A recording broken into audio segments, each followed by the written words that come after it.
Selamat siang, selamat sore, saudaraku di mana saja berada. Menyimak beberapa pertanyaan yang diberikan kepada saya, baik itu dari mahasiswa, dari para guru, maupun atlet dan para pelaku olahraga lainnya, terkait dengan apakah antara pemanasan dan stretching itu sama ataukah berbeda.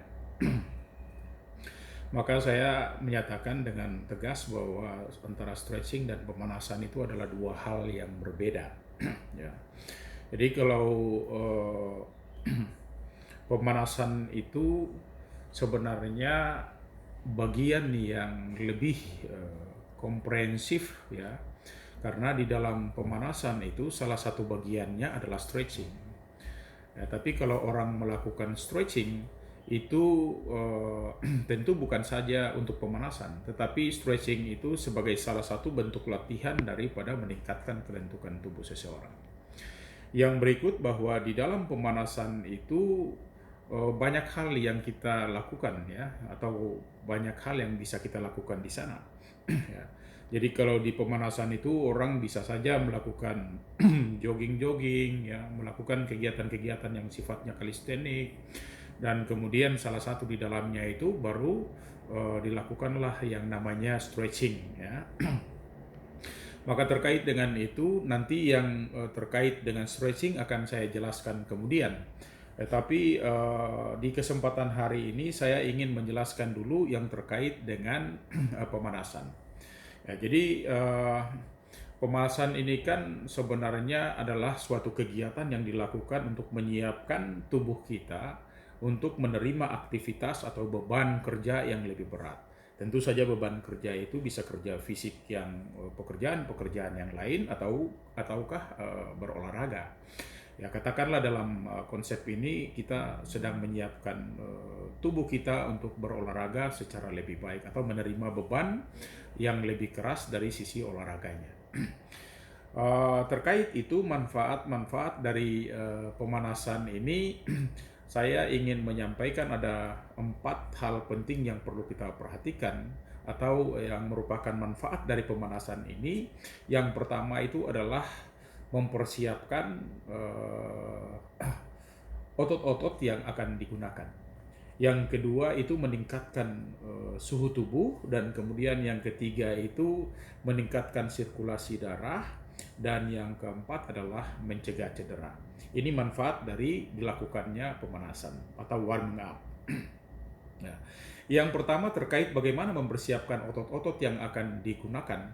Tentu dalam melakukan aktivitas pemanasan itu sendiri, kita akan membutuhkan kerja fisik atau kerja otot yang lumayan berat. Ya, apakah itu dilakukan secara bertahap? Yang jelasnya bahwa pemanasan itu dilakukan sebelum latihan inti atau latihan yang lebih berat. Maka terkait dengan itu kita wajib mempersiapkan otot-otot tubuh kita, ya, untuk menerima aktivitas yang lebih berat tadi itu.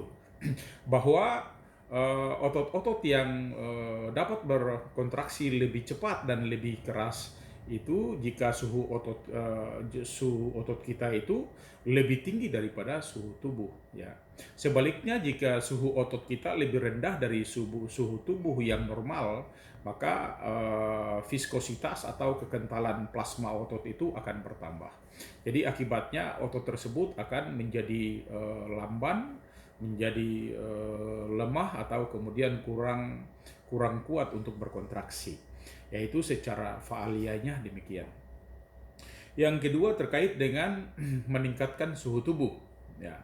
Jadi ketika suhu tubuh meningkat akan mengurangi kekentalan intern protoplasma otot. Jadi dapat katakanlah hakikat dari itu tentu saja dapat memperbaiki efisiensi mekanis otot-otot yang berkontraksi. Artinya bertambahnya suhu tubuh itu mempercepat jalannya impuls saraf atau rangsang saraf. Jadi akan menambah kepekaan dari reseptor saraf, sehingga mengakibatkan gerak seseorang itu menjadi lebih cepat dan koordinasinya tentu akan bertambah baik. Jadi itu fungsi faaliyah yang kedua dari bagaimana meningkatkan suhu tubuh kita. Ya banyak kita hanya mengatakan saja ketika suhu tubuh kita naik atau meningkat, maka itu akan menjadi baik. Tetapi secara faaliyahnya kita tidak terlalu paham tentang itu. Maka kembali mendengar apa yang sudah saya sampaikan tadi sehingga menjadi catatan penting. Yang namanya meningkatkan suhu tubuh itu, dampak faaliyahnya tadi itu sangat penting bagi kita. Yang ketiga yaitu meningkatkan sirkulasi darah. Bahwa pemanasan yang dilakukan ini tentu akan merangsang pembuluh darah untuk melebar ya. Kalau melebar itu di istilah anatominya itu adalah dilatasi, sehingga menambah banyaknya aliran darah ke otot. Ya mekanisme yang terjadi itu tentu saja memperlancar pengiriman zat-zat yang dibutuhkan oleh otot yang bergerak dan mengurangi penimbunan asam laktat. Jadi ketika kita melakukan aktivitas-aktivitas yang ringan, ya, bebannya ringan karena tentu saja ini dalam pemanasan bukan latihan inti, maka penimbunan asam laktat itu bisa sekaligus dibakar ya. Jadi ini merupakan hal yang juga penting bagaimana terkait dengan meningkatnya sirkulasi darah dan proses metabolisme yang terjadi dalam sirkulasi darah itu. Dan yang keempat adalah mencegah terjadinya cedera. Jadi ketika otot-otot kita sudah siap, kemudian ketika sendi-sendi kita sudah siap, ketika kita melakukan pemanasan, tentu saja suhu kita meningkat, kemudian sirkulasi darah kita meningkat, semuanya baik itu tendon, ya, ligamen, otot-otot kita, kapsul dan jaringan pengikat yang ada di dalam tubuh kita itu semua sudah siap, maka tentu saja yang namanya cedera itu bisa diminimais. Ya. Jadi pemanasan yang cukup ya tentu saja ini dikatakan dapat mencegah terjadinya cedera pada otot ya, baik itu ligamen, tendon, ya, jaringan ikat dan lain-lain seperti yang sudah saya sampaikan tadi. Ya. Lalu kemudian elastisitas otot yang tergantung ini tentu bergantung itu cukup atau tidak, sangat berpatokan pada cukup atau tidaknya darah yang berada dalam otot itu sendiri ya. Jadi otot yang dingin maka jumlah darahnya itu juga akan terbatas atau berkurang sehingga lebih bisa untuk mengakibatkan cedera. Sehingga tadi kalau kita dengar bagaimana meningkatkan suhu tubuh, meningkatkan sirkulasi darah, mempersiapkan otot-otot, itu semua merupakan bagian-bagian yang pada bagian akhir akumulasinya adalah mencegah untuk terjadinya cedera. Jadi secara teori mengatakan bahwa kalau otot-otot yang dalam kondisi yang dingin atau tidak berkontraksi, kurang panas, suhunya belum meningkat, maka jumlah darah yang berada di dalam otot itu pun terbatas.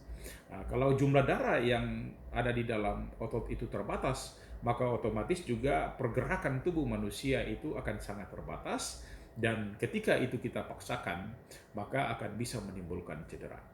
Maka bergeraklah secara lebih baik, sehingga ketika suhu tubuh dan suhu otot itu akan meningkat, maka otomatis jumlah darah di dalam otot itu pun akan menjadi bertambah banyak, dan sirkulasi darah bisa berjalan secara baik, dan otomatis yang namanya cedera bisa kita hindari. Demikian adalah beberapa hal yang bisa saya sampaikan di kesempatan hari ini. Ya, semoga saja bermanfaat untuk Anda semua, dan kita akan bertemu lagi pada sesi yang berikutnya. Sekian dan terima kasih. Salam olahraga.